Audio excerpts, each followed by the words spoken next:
మోకాళ్లలో గుజ్జును పెంచి నొప్పిని తగ్గించి సర్జరీని దూరం చేసే ఫ్రీడమ్ వాక్. నమస్తే. ప్రస్తుతం మనతో ఉన్నారు ప్రముఖ ఆధ్యాత్మికవేత్త, ప్రముఖ జ్యోతిష్య వాస్తు పండితులు, అలానే పురాణ ఆగమ శాస్త్ర పండితులు ఉన్నారు సురేష్ శర్మ గారు. వారితో మాట్లాడదాం. నమస్కారం గురుగారు. ఆయుష్మతి తల్లి. గురుగారు, ఇప్పుడు మనకి ఇందాక నాగపంచమి గురించి చెప్పారు కదండి, అలానే ఇప్పుడు సుబ్రహ్మణ్య షష్ఠి కూడా మనకు ఉంది కాబట్టి అసలు మన కష్టాలు పోవాలంటే ఆ రోజు ఏ విధంగా మనం పూజించాలండి? నేను చెప్పాను కదమ్మా, పంచమి రోజు నేను అనుభవించి అద్భుతమైన ఫలితాలు పొందానని. సో దీనికి పూర్వం జరిగింది చెప్పకపోతే ప్రేక్షకులు కూడా కొంచెం కన్ఫ్యూజ్ అవుతారు. 1990 నుంచి కూడా నాకు ఏనాడు ఇబ్బందులు అనేవి నేను ఎదుర్కోలేదు. అప్పుడు చెప్పాలంటే 2010 దాకా అద్భుతమైనటువంటి కాలాన్ని, 11 వరకు కూడా అద్భుతమైన కాలాన్ని నడిపాను. 10 నుంచి 11 మధ్యలో నాకు ఒక కల వచ్చేది. ఆ సమయంలో నాకు శని మహాదశ జరుగుతుంది. శని మహాదశ జరుగుతుండగా ఒక కల వచ్చేది నాకు. ఆ కలలో మా నెల్లూరు ప్రాంతంలోని ఒక సుబ్రహ్మణ్యేశ్వర స్వామి దేవాలయంలో ఆ ప్రధాన అర్చకులు నాకు సన్నిహితులు బాగా. జ్ఞానశక్తి గారని తమిళనాడు నుంచి వచ్చి నెల్లూరులో సుబ్రహ్మణ్యేశ్వర స్వామి ఆలయం కట్టారు. వారి దేవాలయంకి నేను వెళ్ళినట్టు, అంటే వారి ఏదో నాకు సన్నిహితులు కాబట్టి వాళ్ళ ఇంటికి వెళ్ళినట్టు, వారు ఆ సమయంలో సుబ్రహ్మణ్య స్వామి పూజలు చేస్తున్నట్టు, అక్కడ కుమార చరిత్రం చదువుకోండి అంటుంటే నేను ఆ కళ వచ్చిన తర్వాత దాన్ని పెద్దగా పట్టించుకోలేదు. అంటే పట్టించుకోలేదనే కంటే కూడా నా గ్రహం నన్ను అలా ఆ రోజు తన్నింది అనుకుంటున్నా. సో ఆ సమయంలో నేను దాని మీద అంతగా దృష్టి పెట్టలేదు. ఎందుకంటే అన్నీ బాగానే ఉన్నాం. కుమార చరిత్రం ఏంటి అనేది అంటే, కుమార చరిత్రం అంటే ఏం లేదు. కుమారుడు అంటే సుబ్రహ్మణ్యేశ్వర స్వామి. కుమార చరిత్రం చదువుతున్నాము అని వాళ్ళు అన్నారు కాబట్టి, అంటే స్కాంద పురాణం చదవమని. నీకు ఇప్పుడు చెప్పనమ్మా, ఆ రోజు కూడా నా చేతికి ఇంతకంటే పెద్ద పెద్ద ఉంగరాలు ఉండేవి. ఇది అప్పుడుదే, ఇది అప్పుడుదే, ఇన్ని చాలా ఉన్నాయి. ఇన్ని ఉంగరాలు ఉండి కూడా ఈ సుబ్రహ్మణ్యేశ్వర స్వామి లేడు. విచారకరం ఏంటంటే మా కులదేవత సుబ్రహ్మణ్యేశ్వర స్వామి. సో ఈ సుబ్రహ్మణ్యేశ్వర స్వామి లేడు. మిగతా ఏదేదో ఉంగరాలు, ఇంకా చాలా చాలా ఉంగరాలు ఉన్నాయనుకోండి.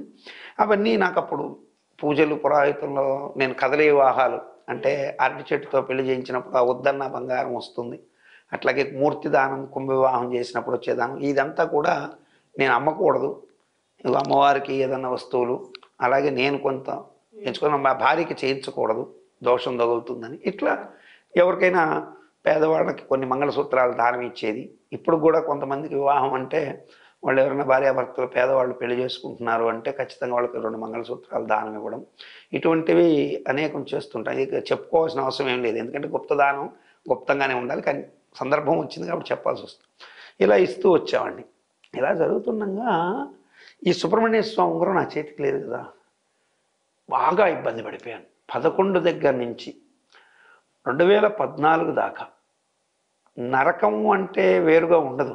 నా చేతిలో ఉన్న నా ధనం ఎట్టపోయిందో, నా అపార్ట్మెంట్లు ఎట్టపోయినాయో, నా స్థలములు ఎట్లపోయినాయో, నా యొక్క వాహనాలు ఎట్లపోయినాయో, నా యొక్క భోగం ఎట్లపోయిందో తెలియదు.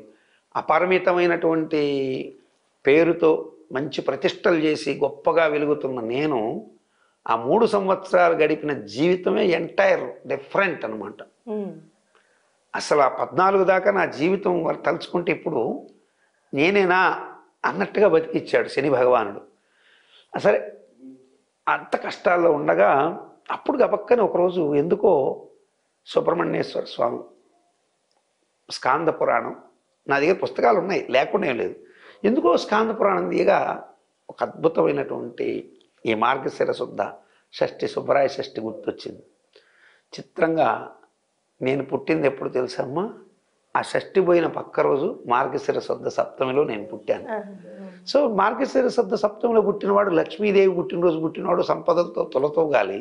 నువ్వెందుకు దూరమైనావంటే, కులదేవత పూజకి దూరమైనావా, అన్నీ దూరం అయిపోతాయి.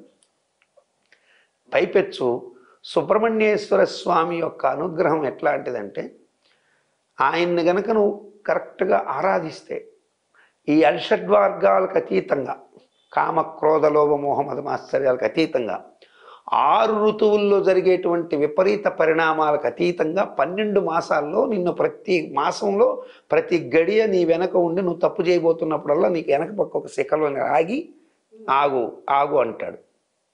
ఎందుకంటే ఇందుకు చాలా నిదర్శనాలు నాకు రియల్గా ఎక్స్పీరియన్స్ అయినాయి. కాబట్టి ఈ యొక్క సుబ్రహ్మణ్య షష్ఠికి, మార్గశిర శుద్ధ షష్ఠి సుబ్రహ్మణ్యేశ్వర స్వామి షష్ఠికి ఒక అద్భుతమైనటువంటి నేపథ్యం ఈ పంచమి ఆ సుబ్రహ్మణ్యేశ్వర స్వామితో మిళితమైంది. ఇంకా చెప్పాలంటే కుమార జననం మనకి జరిగింది. ఇది కృత్తిక మాసం, అంటే ఆడి కృత్తిక అని మనం ఇప్పుడు దక్షిణాదిలో చేసుకుంటారు. వాళ్ళందరూ ఏమనుకుంటారంటే ఆషాఢ మాసంలో కృత్తికలో సుబ్రహ్మణ్యేశ్వర స్వామి పుట్టాడు అనుకుంటారు. ఆషాఢ మాసం దగ్గర నుంచి మీరు లెక్కేసుకోండి. ఆషాఢం, శ్రావణం, భాద్రపదం, ఆశ్వీజం, కార్తీకం, మార్గశిరం, 6వ మాసంలోనే సుబ్రహ్మణ్యేశ్వర స్వామి నిజరూపుడైనాడు. ఈ షష్ఠికే ఆయన పూర్ణ శక్తివంతుడైనాడు. పూర్ణ శక్తివంతుడు అంటే దాని అర్థం అంతకుముందు ఆయన శక్తివంతుడు కాదని కాదు. 6 భాగాలుగా పడిపోయిన ఈ సుబ్రహ్మణ్యేశ్వర స్వామి ఏకీకృత శక్తివంతుడైనటువంటి రోజు ఈ మార్గశిర శుద్ధ షష్ఠి. ఇదే సుబ్బరాయ షష్ఠి అంటారు గోదావరి ప్రాంతాల్లో. సుబ్రహ్మణ్య షష్ఠి. సుబ్రహ్మణ్యం అంటే సు అంటే మంచి, బ్రహ్మణ్యత్వం పొందడం, బ్రహ్మకే ఓంకార రహస్యం చెప్పినవాడు ఎవరు? సుబ్రహ్మణ్యేశ్వరి. అంటే ప్రణవ రహస్యాన్ని బ్రహ్మకి చెప్పినవాడు. మనకి అందరినీ సృష్టించేది బ్రహ్మ కదా, ఆ బ్రహ్మకే ఓంకార రహస్యాన్ని చెప్పినటువంటి మహనీయ మూర్తి సుబ్రహ్మణ్యుడు. సో కాబట్టి సుబ్రహ్మణ్య షష్ఠి నాడు ఎవరైతే ఆ స్వామిని చక్కగా ఎర్రటి మందార పూలతో 6 ముఖాలతో 6 రూపాలతో శరవణ భవ అనే ఈ యొక్క నామాన్ని కనుక స్మరించి, శరవణ భవ ఈ 6 అక్షరాలు అద్భుతమైనటువంటి శక్తివంతమైనటువంటి మంత్రం. ఓం సాం శరవణ భవ. షష్ఠి రోజు ఈ మంత్రాన్ని జపించి జపించి ఎంత వీలైనంత జపిస్తూ ఆ సమయంలో సుబ్రహ్మణ్యేశ్వర స్వామికి ఎర్ర మందార పూలు, రక్తచందనం అంటే ఎర్రటువంటి ఎర్రచందనం అంటాం. ఇప్పుడు మనం అది నేరం అనుకోండి, అఫ్కోర్స్ ఆ పొడులు అఫీషియల్గా మార్కెట్లో అమ్మేవాడు ఉంటాయి. ఆ ఎర్రచందనం పొడి అది కూడా మీకు లేకపోతే చక్కగా కుంకుమ పువ్వుని వేసి రుద్దితే ఎర్రటి గంధం వస్తుంది. ఆ ఎర్రటి గంధం చక్కగా స్వామివారికి సమర్పించి, స్వామివారికి ప్రీతిగా మీకు కలిగిన నైవేద్యాన్ని, ఆయనకి బెల్లం పొంగలంటే ప్రీతి, అంటే బెల్లం పాయసం ప్రీతి. సో ఆ చక్కటి పాయసాన్ని ఆ స్వామికి నివేదించినట్లయితే ఈ యొక్క మార్గశిర శుద్ధ షష్ఠి నాడు స్వామి అనుగ్రహం కలిగితే మీకు అన్ని కష్టాలు నిస్సంశయంగా తీరుతాయి. ఆ రోజు నేను చెప్పాను కదా, పంచమికి పూజ అంతా అయిన తర్వాత ఈ సుబ్రహ్మణ్యేశ్వర స్వామి ఉంగరాన్ని ఆ షష్ఠి రోజే ధరించాను. ఆ పక్క రోజే నా జన్మదినం. ధరించిన తర్వాత నాకు అద్భుతమైనటువంటి నిదర్శనాలు చూపించడం మొదలుపెట్టాడు. మీరు నమ్మరు, ఒక సాధారణ బ్రాహ్మణుడుగా ఉన్నవాడు 4.5 కోట్లు అప్పులో పడి బయటపడతాడా?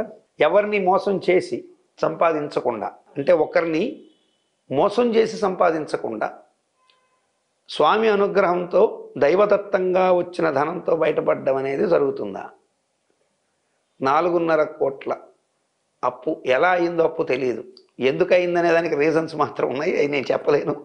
సో 4.5 కోట్ల రూపాయల అప్పులో ఉన్నటువంటి ఈ సురేష్ శర్మ ఈ స్వామి అనుగ్రహంతో నమ్మినందుకు ఈరోజు ఆ అప్పులు లేవు, ఆనందమైన జీవితానికి కొదవలేదు. ఇప్పుడు నేను ఎవరిని డబ్బులు అడగాల్సిన అవసరం లేదు. ఆ స్వామి అనుగ్రహంతో నేను చేసే వ్యాపారాలు, నేను జ్యోతిష్యం మీద బతకాలనేటువంటి కుసంస్కారాన్ని కాదు. ఆ సంస్కారం నాకుంటే ఎప్పుడో డబ్బులు ఎప్పుడో సంపాదించుకుంటూ వేరే వ్యాపారాల జోలికే వెళ్ళకపోను. సో ఒక్కొక్క ప్రయత్నం చేసినప్పుడు ఒక్కోటి ఫలిస్తే ఒక్కోటి ఫెయిల్ అవుతాయి జాతకరీత్యా. సో నేను ఈ జ్యోతిష్ శాస్త్రం మీద బతకాల్సిన అవసరం లేకుండా నాకు వివిధ మార్గాల్లో స్వామి నాకున్న మేధాశక్తిని ప్రకటించి తెచ్చుకునేటువంటి శక్తిని ఇచ్చాడు. అద్భుతమైనటువంటి ఫలితం. అందరూ చేసినట్టే నేను కూడా రియల్ ఎస్టేట్ను ఏదో చేయాలి కదా, చేశాను. స్వామి అనుగ్రహంతో మంచి యోగాన్ని పొందాను. కాబట్టి ప్రతి ఒక్కరూ ధర్మబద్ధంగా సంపాదించుకోవాలి. మనం ఒకరి నెత్తి మీద చెయ్యి పెట్టి వాళ్ళని మోసం చేసి సంపాదించకూడదనేటువంటి ఆలోచన ఉంటే తప్పకుండా వారికి ఈ స్వామి అనుగ్రహం కలుగుతుంది. నేను చెప్పిన ఈ పూజా విధి విధానాలతో ఆ రోజంతా సాం శరవణ భవ ఈ మంత్రాన్ని చెప్పుకుంటే చాలు. నువ్వేమో మళ్ళీ ఆ రోజు ఎంతో చేయబడలే. ఆ స్వామికి ప్రీతిగా చక్కగా బెల్లం పాయసం చేసి పెడితే చాలు. అన్న పాయసాన్ని చేసి పెట్టచ్చు. చాలా చక్కగా తెలియజేస్తారు గురుగారు. ధన్యవాదాలు.